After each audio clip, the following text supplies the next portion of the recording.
Stop it, mister. I'm taking it right now. You know, one time, I was taller than my mom, and one time all she did was go like that, all I did was stand up, she went, no, I'm not doing nothing, just don't do it to me no more. You ever talk back to your parents?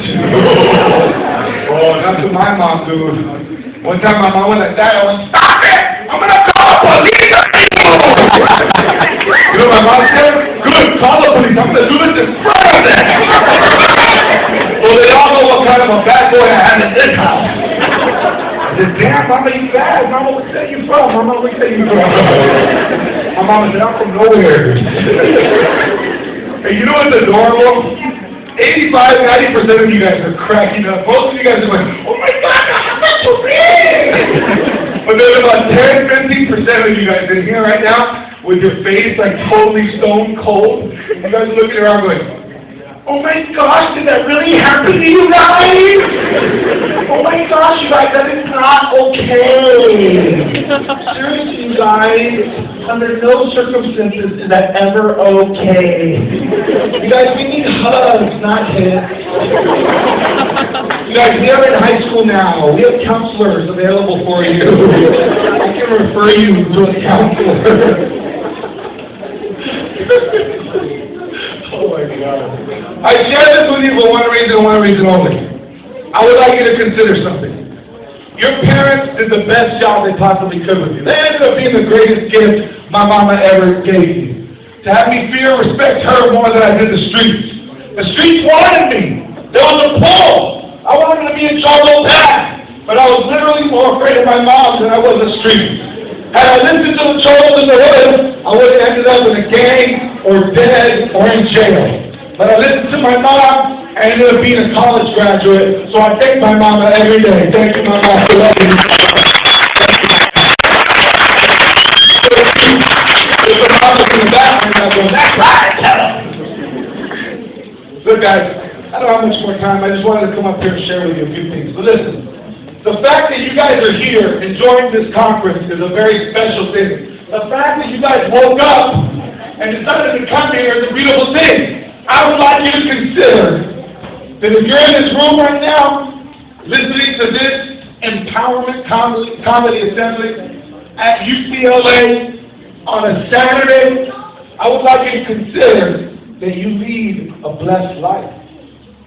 If you're in this room, take off the clap. You can take that in. Thank you. I appreciate those of you who wanted to clap. But I'd like you to consider that you lead a blessed life. You know how I know this? Because I want each one of you right now to think of somebody that should be in school who isn't. Someone that you know personally who should be in school who isn't. Because of gangs, because of drugs, because they have to work, because they don't care. And no offense to anybody, but because they got a little pregnant a little too early, and they can't continue education. Each one of you just thought of someone. Each one of you just thought of somebody who should be in school who isn't. And the fact that you're here, don't be talking about behind your back. You guys are all like, oh, that's a good thing. The fact that you guys are here tells me you guys lead a blessed life. You know, every day we got choices, man. Every day, every morning you have a choice. And you know you need to make the right choice. But there's other choice going. You know you need to make this good choice here. You make the right choice, certain things happen. You make this other choice, different things happen. Here, watch. Like, have you guys ever, I'm going to give you an example. Have you guys ever been to like 7-Eleven or Circle K and you go buy something and then they give you back too much change?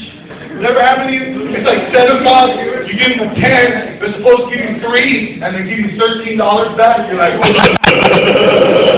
dude, I didn't do nothing. I can leave, right? I can leave. They messed up. That's not man. I can leave, right? And you start walking out the door. I don't care. He gave it to me. You know what made it worse? My grandma, dude. My grandma came up, and one time I told my grandma, I said, Grandma, they give you too much money at the store. And you know what my grandma told me? She said, hijo, cuando ese te pase, hijo. That's God's way of helping you out a little bit. You get that money, out of the quick. My grandma had a different set of rules, right? Our grandparents were like, get here from wherever they came from and stay here at all costs. But now we've been here. And maybe the rule is, do the right thing. Because what happens if you keep that money? You're king for a day. For one day, you're king. You go to your friend. Hey, what's up, now? What's up? You hungry, fool? Go get some Cheetos, Pepsi. I got you, fool. Cheetos, Pepsi on me, dude. I got you. Fool, you never have money. Like, don't worry about it. I got you. You buy your friends Cheetos and Pepsi for a day. And then what happens? You go home and you're lying in your bed. And it's just you, your bed, and God. And all of a sudden that voice starts going, that wasn't your money. Shut up. That money doesn't belong to you. My grandma said I could. And here's the worst part. Lying in your bed, now you got to come up with a big enough lie to convince yourself that it's okay that you kept that money. Now, I'm not talking about lying to teachers and parents. We've all done that, right? We all lie to our teachers and parents. I'm talking about lying to yourself. When you make a choice you know you're not supposed to make, you got to lie to yourself in your own head to make it okay that you made that choice. And I don't want that kind of head to lie to me. I'm going to lie to my mama. I'm going to lie to my daddy. I'm going to lie to the teachers. I don't want to lie to me. You know what happened to me the next day? My mom was sweeping up the trash outside. And she threw the trash out. She saw Pepsi and Cheetos in the trash. She said, Ernesto, if I got what is it? Get your fuck over here. Get that stuff. I said, it's the trash. She said, what's inside the trash? I said, Pepsi and Cheetos. She said, I'm not blind, I can see. Where'd you get the money for this?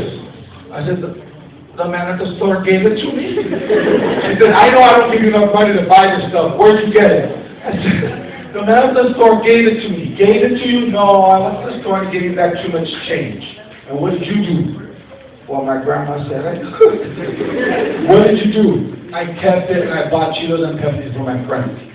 You kept money that you didn't earn? I didn't raise you like that, Ernesto. Go get your domingo. Anybody else get a domingo on Sundays on the way to church, like $1 or a quarter? Okay, when I was a kid, I used to get a quarter on the way to church.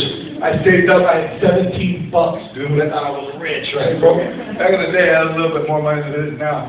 She made me get 10 out of my 17. We went to the store, she grabbed my hand, she said, my son has something to say to you! The man at the store was like, what did I do?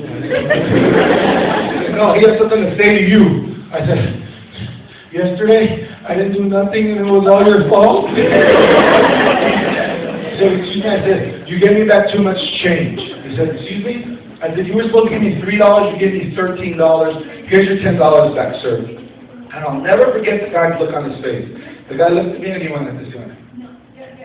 As in, are you stupid or something? And he took a deep breath, he looked at my mom, and he said, thank you, ma'am.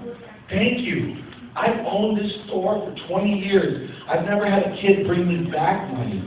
So you got a good mama right here, kid. Don't ever forget this moment.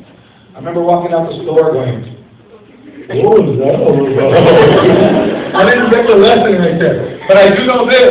That night, I went home and I went to sleep. I knocked out. No little voice in my head trying to convince myself that it was okay that I made that choice. And when you make those kind of choices, the choice you know you need to make, you become someone who can be relied upon to make those choices. You guys know why you're here. Do you know why you're at UCLA? Yes, to find out about getting into college. Yes, to empower you to make good choices. But you know why? Because the people in the gray shirts back there, the adults in the back, are people who can be relied upon to make good choices. They put them together for you. They didn't put it together for them. They're already in college. They're already having jobs. They did this because they love you and they want to give you an opportunity to realize how amazing you guys are. And when you become someone that makes those choices, you can be relied upon to make those kind of choices for the rest of your life. I remember I was in college. How many of you guys have a little job right now, like you help your dad on the weekend babysit, or you help your uncle or something? A little job? Any of you guys got a little job? Okay. When you get paid for that job, it's sweet, right? When someone hands you $100 bill, you're like, yow, right? When I got my first job in college, I got a $500 check, dude. I had something called work study, where you work at the school to pay for your tuition and your books. Now, they just put that money directly into your account, and you don't even know about it, right? It just goes in there.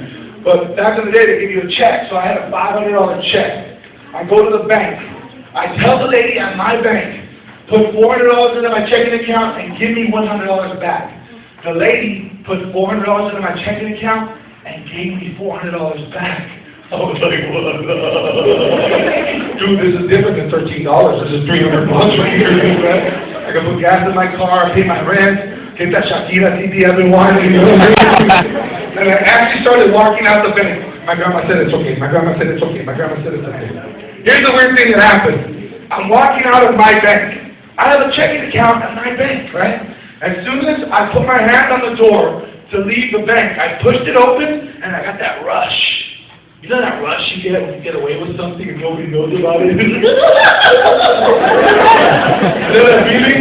When you cheated on that test and you got an A and you didn't even study but no one found out? I'm leaving my bank. I have a checking account at my bank. And all of a sudden I was like, I'm escaping my bank. Why do I feel like I'm escaping my bank? Because this isn't my money. This isn't my money. And it's $300 worth me questioning who I am. It's $300 worth me confused about who I am. My mom and my dad raised me to make good choices. I keep $300 and it's mine. I don't know who I am anymore. So I said, it's not worth it. I went back. I told the lady, man, you know what, you messed up. You were supposed to give me $100, you gave me $400. Here's $300 back. And the lady behind the counter was like, oh my God, thank you. I've worked at this bank for 3 weeks and that's the 6th time I did that already. I was like, pobrecita mensa. But just because you're an idiot doesn't mean I need to question who I am. But here's the beautiful thing. Without